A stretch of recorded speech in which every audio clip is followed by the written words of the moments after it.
बहुत समय पहले एक चमकते हुए राज्य तारासर में एक जादुई बगिया थी। इस बगिया में अनोखे फूल खिले रहते थे और रात को जब तारे आसमान में चमकते तो बगिया में जादुई रोशनी फैल जाती थी। इस बगिया की देखभाल एक दयालु और समझदार परी लिली करती थी। लिली के पास एक जादुई छड़ी थी जिसे घुमाते ही फूल खिल जाते और आकाश से तारे बगिया में गिरने लगते। एक दिन राजकुमारी लियाना, जो कि बहुत ही जिज्ञासु और साहसी लड़की थी, महल के पास एक गुप्त रास्ता खोज निकली जो सीधा उस जादुई बगिया की ओर जाता था।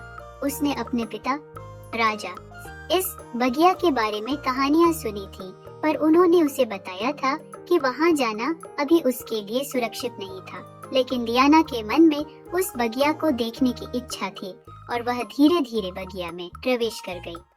जैसे ही उसने बगिया में कदम रखा, फूल रंग बिरंगे खिल उठे और तारे आसमान में और भी चमकने लगे। तभी लिली परी वहां प्रकट हुई। उसके पंख इंद्रधनुष की तरह चमक रहे थे। लिली ने मुस्कुराते हुए कहा, स्वागत है राजकुमारी लियाना। कई सालों में पहली बार कोई इस बगिया में आया है।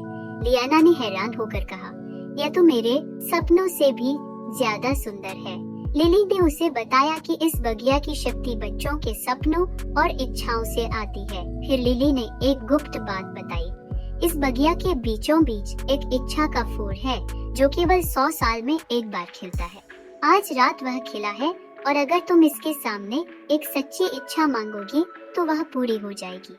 लियाना उत्साह से भरी लिली के साथ उस इच्छा के फूल के पास गई। यह फूल सबसे सुंदर था। इसकी पंखुड़ियां चांदनी जैसी चमक रही थी और हल्की रोशनी से झिलमिला रही थी। लियाना ने अपनी इच्छा के बारे में अच्छी तरह से सोचा और फिर आंखें बंद करके धीरे से कहा, मैं चाहती हूँ कि मैं तारासर राज्य में खुशियाँ और शांति ला सकूं।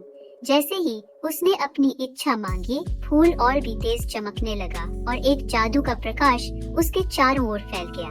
लिली मुस्कुराते हुए बोली, तुम्हारी इच्छा पूरी हो गई है राजकुमारी लियाना। अब तुम्हारे पास दया और साहस की शक्ति है जिससे तुम जहाँ जाओगी वहाँ खुशियाँ और शांति फैलाओगी। लियाना के दिल में एक गर्माहट सी महसूस हुई और उस दिन से उसने अपने राज्य में सबकी मदद करना शुरू कर दिया। वह किसानों को अच्छी फसल उगाने में मदद करती, बच्चों को साझा करना और दयालु होना सिखाती और यहाँ तक कि जानवरों को भी अपने लिए घर ढूंढने में मदद करती।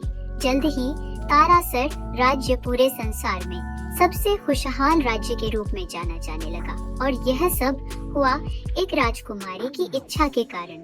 और हर रात जब तारे बगिया में धीरे धीरे गिरते, लियाना लिली से मिलने आती और उस इच्छा को याद करती जिसने सब बदल दिया था।